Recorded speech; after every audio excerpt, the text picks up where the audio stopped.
So today we have a bit of a strange story. Every once in a while I like to read these.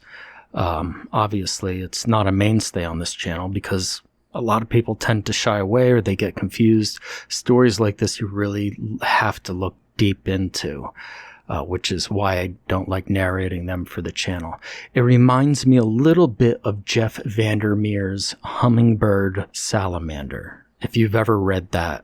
This is more like a surreal horror, where the narrator's world kind of dissolves around him and he loses himself in his own mentality as he's trying to convey how humanity ends and the wilderness will take over eventually. I know some of you aren't going to like this. This is a one-off, and I appreciate everybody at least giving it one listen. I do hope you enjoy. The bulb of the streetlight encased in a metal cage casts long, thin shadows on the concrete sidewalk. Its light is yellow-orange, if I'm feeling generous, and moths of various sizes and temperaments take turns flying through the holes in the cage to get too close to the bulb that is mercifully too cold to scorch them. I work at a major fast food restaurant. You have definitely heard of it. And it is now closing time. The lights are off, I'm punched out, and I'm now turning the key to lock the place up. Now I, being of sound mind, have no intention of working at this place of employment in any long-term capacity, and considering that, of course, I have taken every opportunity to resist having the label of manager being foisted upon me. The measly pay increase is not worth the temptations. I turn this list of temptations over in my mind regularly, as I remind myself that this is a decision that I made. I do not want this most temporary of situations developing the persistent stench of permanence. With the restaurant lights extinguished, all that is left is the sole streetlight. This restaurant is placed on the crossroads of two dusty state highways in western Nebraska. It being Nebraska, it is dry and flat with fields of wheat and soy stretching for miles on end. Behind the restaurant and my usual route for walking home is one of the exceptions to this normal state of things. A medium-sized bean-shaped pond lays there, fed by an underground aquifer, which in turn feeds a stand of trees that erupts from the grasslands around it, like the stubble of a teenager that is too proud to shave. I do not know why this pond has not been claimed by cattle ranchers, which would certainly be more profitable than soybeans, nor why it has not been used for agricultural runoff. I recall there being some discussion back when I was in high school of it getting more of an official designation, getting a name beyond the pond or the woods, maybe even getting it labeled a state park with all the local infrastructure investment that would imply. But all such motions came to nothing. Of my 4-mile walk home, a room I am renting above some dude's 3-car garage, over half of it is through those woods. It is simply the most direct route. When I'm on the closing shift, I lock the door, salute the taciturn streetlight, and then walk to the rear of the building to disappear into the stand of trees. Some of my coworkers sneer at me when I casually mention my planned method of transportation. Others, well, the more patronizing ones, offer to drive me home. Both camps are convinced that I'll be murdered by some tweaker or mountain lion that has wandered down from the faraway hills. I appreciate their concern, but I cannot accept such incorrect notions. And then there are the sneers of those who drive everywhere they need to be. The car is for them an artificial body, a carapace that they think will protect them from all harm. But I see what happens to them when they collide. They shatter. Their illusions of invincibility make them brittle. And so I walk through the forest. I do not become bigger. I become smaller. I want to disappear. And today is no different. The slight bite of chill in the air as spring resists its lurch to summer. The trees come up from nowhere. They crowd up to the very edge of the already cracking black asphalt of the parking lot. With a few swift steps, I go from being myself, Jamie, standing on the concrete, insulting, demeaning work clothes damp with sweat clinging to my body, and then that all burns off of me like a word losing its meaning as soon as I slink into the forest. It's a kindness. I want to feel the leaves under my feet. I want to breathe in and not know what I'm smelling, but know that it is fresh. I want to have the sound of the 18-wheelers bounce off the trees and enter my ears only once they had paid the toll to the forest, each tree consuming part of the sound until it enters my ear like a dead disease. We're in plant hardiness zone 4B, and the vast majority of the trees in the forest are eastern cottonwoods. They could survive on the Great Plains where there's water. I read this in the encyclopedia. I read the encyclopedia in response to all of the concerns and criticisms that I got from my coworkers. They seemed convinced that a walk through the woods at night was a dangerous or even a bad thing. So I hit the books and I did my research, and was heartened to see it written out in oh so many words the rectitude of my endeavors. Walks in natural environments have shown to be beneficial to people's physical, emotional, and cognitive health. There it was, black ink, right next to the color photographs of a bull elk or an old couple holding trekking poles next to a babbling stream. I mean, really, what could be more wholesome? The pond, comprised of two large rounded bodies of water squished together and pinched in the middle, was harder to get information on. Assuming that some of the local names and maps could be trusted, it could be cross-referenced with the State Department of Environmental Management surveys. It's over 40 acres in size, and has the usual mixture of bass, sunfish, and catfish that make up most freshwater habitats in Nebraska. But that was over a decade ago. I assume it is mesotrophic, that is, it has some medium nutrient levels, and I don't know its maximum depth. The lack of official information about the pond pains me. I wish to know the natural world with my body, my heart, and my mind. The eastern cottonwoods thin out as I reach the edge of the pond. The night is moonless and still, allowing each individual star to glow on the surface of the water. Now, I would like to apologize for when I earlier said that the walk through the woods is the most direct route. That is not quite true. The pond interrupts my path, forcing me to walk around its perimeter to resume the straight shot through the woods, and then ultimately to home. But I do not mind. I enjoy walking on its edge, and sometimes being purposely careless with my step so one of my feet become encrusted with lukewarm mud. I hear frogs and crickets, and maybe an owl if I'm lucky. Before I've approached the walks with the demeanor of someone who's getting a bargain price on some luxury from a foreign land, a delicious or maybe illicit surplus over what is necessary. I had to walk home after work, so why could I not curve out a little dominion of enjoyment into this otherwise crudely rational decision? But this time, it's different. As I walk the path before me, it becomes clear that I do not just find myself by happenstance walking home in the woods, but rather the entire purpose of my evening is this walk. This realization forms in my head, just as I think to myself that the walk home would go much faster if instead of walking around the pond, I were just to simply walk through it. Although I think this is a thought I'm convinced that it was not I who put into my head. It disappears from my mind just as quickly as it formed, but I remember its aberrant nature. like a phantom pain for a limb I never once had.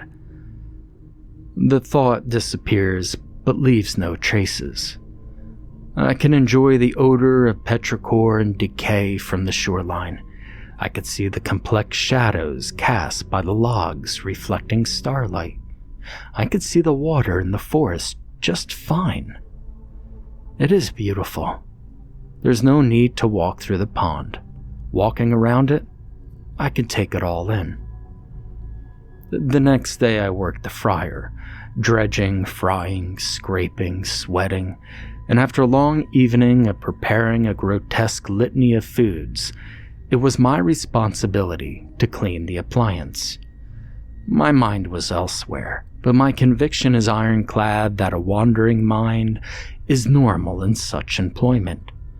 As co-workers whose names are not worth remembering shuffle away from me, I think the world outside of this building. I think of where the flesh I fried has come from, and what has been done to it. I think about where my shit goes when I flush the toilet. I think about a tree erupting from the floor of the restaurant. And I think about the water of the pond becoming my blood. I put down the hose, only now realizing that I have begun the process of replacing the fryer oil, slightly relieved that my daydreaming has allowed my work to pass by so quickly, but still concerned about where the time has gone. I bend down and I re-rack the hose that is attached to the drum of waste oil. A slow noise interrupts my notions as I turn and see a large fish looking at me from below the surface of the tea-watered colored oil. Its head is the size of my head. The fish swims up as if to surface, and I know in this moment that it has a message for me. It reaches the surface of the oil, and the top bulges and warps, but the surface tension does not break. I am frozen in place as the fish struggles against the top of the oil, which forms a tight film around the fish's toothless, gaping mouth. I can now see it more clearly. It looks similar to a carp, with short, thin barbels protruding from its lower lip. Large greenish-brown scales are occasionally interrupted with bright orange spots. Its eyes are looking at me, as if asking for help. After a few seconds of it struggling to burst from the oil, it descends back below. Asking the question of how a fish of such size could fit into the tank of the fryer seemed to be thoroughly missing the point. I leave the restaurant. My work's not finished, but some things are more important than labor. The gasping fish in the fryer disturbs me. What a poor, helpless creature. What did it want to tell me? I curse my cowardice for not helping the fish more. I couldn't help but to think if I was imbued with the ability to break the surface tension of the oil, only I could have taken it out of its too small confines and held it close. But I did not. I walked away because I was disgusted by my own sense of pity. I cannot tolerate to witness something suffer, a creature overwhelmed by its own sense of powerlessness. As I chastise myself, I find myself in the woods, for my legs know the way home. Taking a dip in the pond sounds like a delicious way to wash off the sweat and grime after a long day of work. Reaching the edge of the pond, I take my shoes off. The fact that I did not go for a swim last night became yet another thing for me to berate myself for. I was foolish to not swim yesterday, and thankfully I could swim today. If only all wrongs could be so easily righted. I step into the water before I could take my socks off, and it makes me shiver. The bottom is silty. The sound of my legs moving through the water and some nocturnal insects were the only sounds until the sound of some plastic rustling interrupts my motions. Absolutely confounded that I missed it on my walk here, sits a fluorescent blue, single-person tent. Its highly metallic surface reflects what little starlight there is. I get embarrassed. I do not want witnesses for my private little liaison with the forest, and so I exit the water and slip my work shoes back on. Perhaps I can ask whoever is inside to leave, so I could have a little bit of privacy. Then they could come back once I'm done.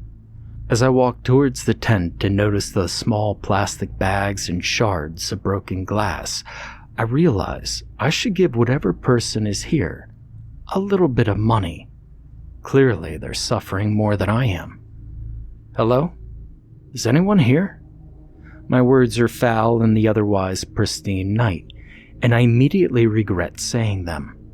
As the silence reasserts itself, a slight noise that I did not notice before slowly becomes audible. Ragged but rhythmic breathing. There is someone inside the tent. My regret turns to anger. There's someone in the forest sleeping. Someone in the forest using it as a dumping ground. Somebody with so little knowledge of the fact that their life influences others that they do not know how to deal with it. It's filthy. I'm at the mouth of the tent, one finger in the hole of the zipper door. My other hand, to my happy surprise, is gripping a rock, partially coated with lichen. The metallic sound of the zipper door opening is even more vile than the words that I spoke. Inside is a pile of clothes, plastic and metal paraphernalia, and an unconscious person. The person, bones and hair and sweaty damp skin, does not acknowledge my entrance. Filthy. The first time I blink once, I'm in the tent. I do not see blackness. I assume it's due to the dying yellow-orange LED shoved in the corner of the tent. But once I blink a second time, I know that not to be so. I close my eyes, and I can see the fish. It is not in the oil, but it is in the water where it belongs. It's looking at me, and there's much work to be done. I reopen my eyes. I'm straddling the human, one hand grasping their shirt collar, the other holding the rock aloft. I bring the rock down onto their orbital socket, which provides feeble resistance. I shatter it. Pathetic. Their arms begin convulsing. I raise the rock again and bring it down onto their temple. This is sturdier. I strike it again, and again I shatter it. The arms stop convulsing. I hope that whatever I was going to do today could still be done, but I know that this killing was not something to celebrate. I must wash myself, but not in the pond. Tomorrow is another day, and I do not want to commune with the woods and water on a day with such an unfortunate black spot. Tomorrow's another day. I wipe my dripping hands on the inside of the tent, and I leave. My work at the restaurant ended as quickly as it began.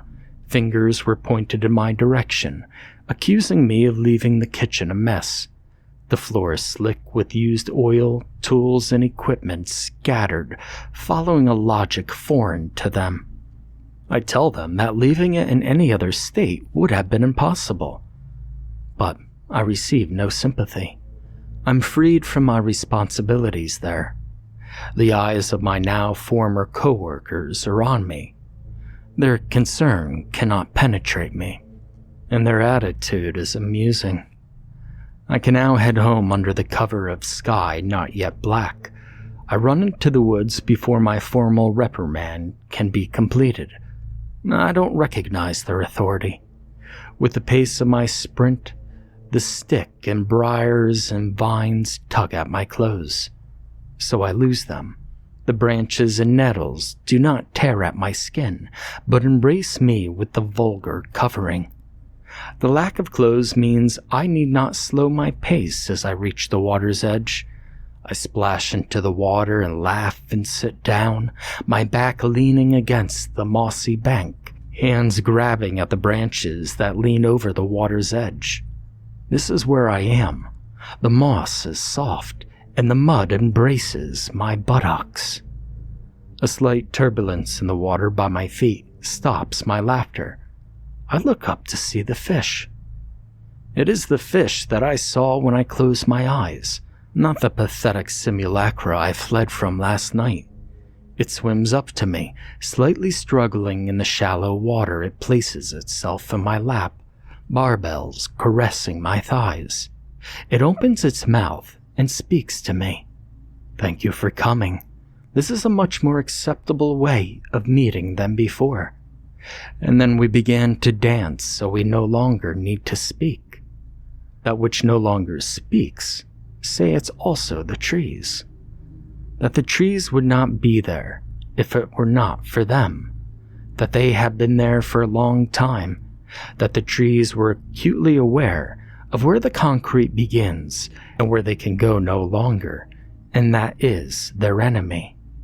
That given enough time, they would eventually win and their roots would peek out from through the concrete and metal and plastic.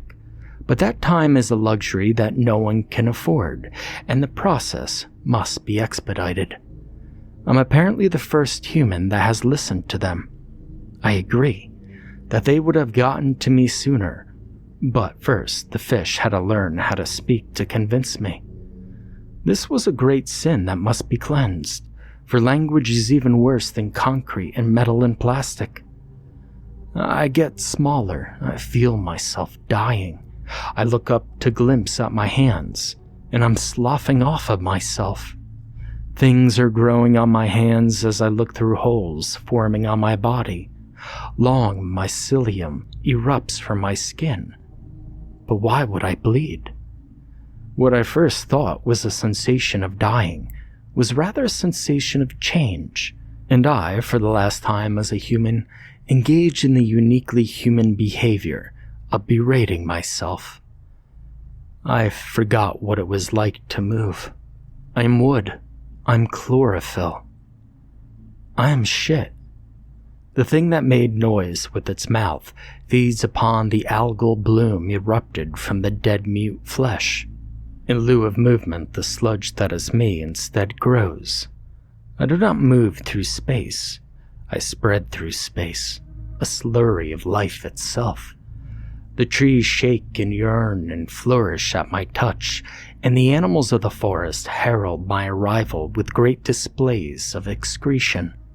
Spreading across the forest floor, I find nuts, leaves, branches, and anthills. The plastics of the tent eventually yield to my request to join me. A lazy chipmunk gets too close and gets swept away as I spread across the floor of the forest. And as the chipmunk disappears, I realize that I am not an I. Others join the embrace, animals of the land and air and sea, as we bulge forth. Everything that is different becomes itself. Boundless, life's effluent, infinite. The concrete is cracked. It's weak. It hurts to flow and grow over something so noxious and vile, but we do. Inside the concrete there's a rock and stone and metals that are recognizable, and we embrace them as one does to a friend that has lost their way. Beyond the concrete lies something far worse. Something deep within us remembers this place. It reeks of death. There is death on the ground, and we bring life. We make the metal flower and linoleum bloom. Some large animals do not celebrate our arrival, but attempt to run away, not knowing that their cause is death and ours is life. We do not allow them to make such violent mistakes any longer. They are now us. Their bodies are no different than a flock of chickadees or a stand of blue grama. They have stopped running away. One cannot run away from themselves, and there's nothing but ourselves now. Once it is discovered that life has won, and after the tracking of time has become an impossibility, a single fish realizes that it has not managed to forget how to speak.